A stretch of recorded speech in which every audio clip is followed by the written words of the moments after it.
years old Elizabeth Yamowa just completed her junior secondary school. Wow, my people. Wetin be that thing when it be say you dey talk say you won't do since, when it be say you no do am again?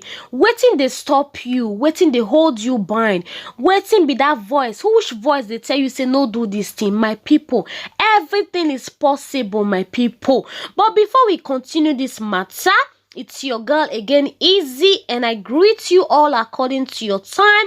Please, if today is your first time coming across my videos, you are highly welcome.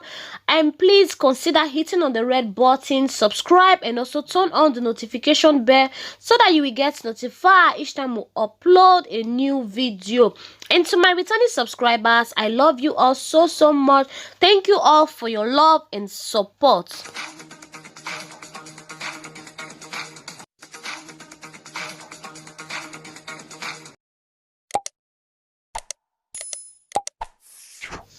My people, this woman want una dey look so. Her name na Elizabeth Yamowa. She be 60 years old and then she be from Ghana. This woman want una dey look so. She get 4 children and 5 grandchildren. According to this woman, she talk say when she dey small pikin, say she be want to go school well, but she can't drop out from class 4. And ever since then, she no come fit go school again because say money no dey. Her parents no see money to train her for school.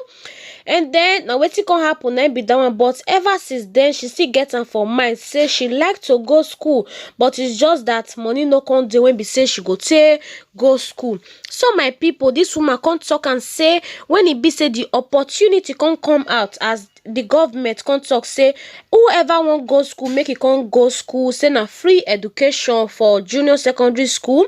So now she say she can't enter, she can't go carry the form, she can't go register. Say people come dey tell and say, you sure say you go fit do this kind thing? You don't already old though.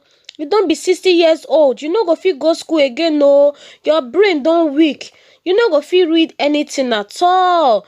But the woman can't say, she can't tell them say she go fit do am, say no matter her, say she go try am, make she see how it go. Because say she know for her mind, say she still won't go school, say make her age no stop her.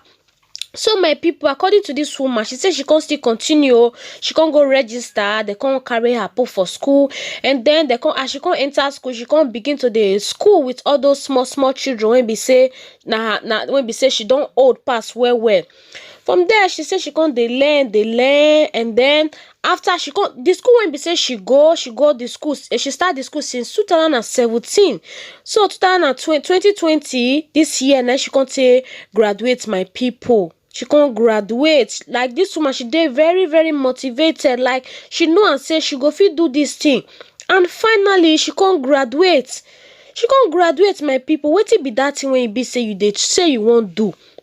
Wetin be that when it be say you dey talk say you won't do since, when they say your age you don't too old or you don't too you too small past this thing?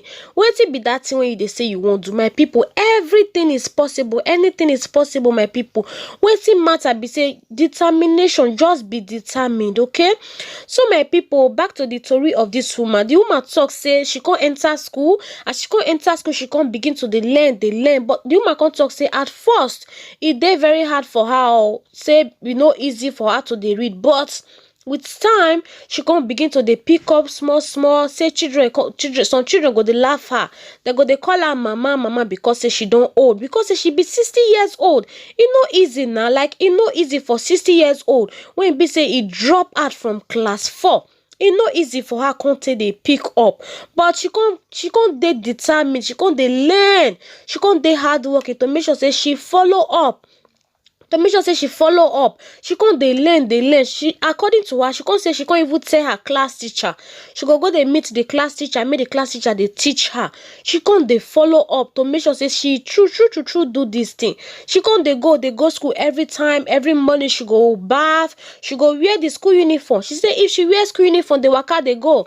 People go they laugh her. People go they laugh and say see this edede oh, see this old woman wey be say they go school. Hey, this woman not the shame. What did she they go do for school? You know, but after all those things when be say that they do, she consider they keep her to she consider they motivate herself. Say this thing say she must do it.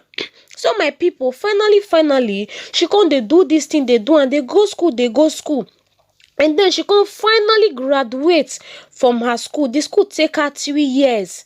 When she take graduate from her junior secondary school, she started 2017 and 2020 right now she don't graduate from that school. So my people, waiting that they talk be say waiting they stop you from that thing when be say you say you won't do. Waiting they stop you. Waiting be that thing when be say they stop you. Who they tell you say you know fit do that thing? You go fit do one.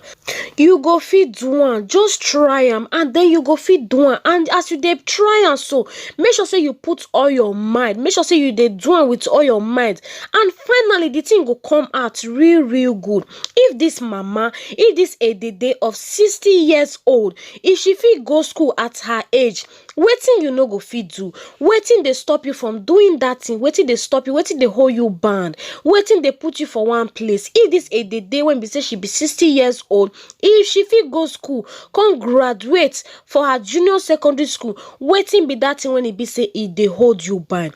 Just be motivated, motivate yourself to do that thing, and everything will come out well, everything will come out real good. Even you yourself you go surprise. What you just need be say just push forward, keep pushing, and everything will come in place, everything will go well. So my people, now I say make I can't tell you now this story about this woman, make una know say anything when it be say una want do for this life, make una just do and well, and it go come out real good, it go come out well.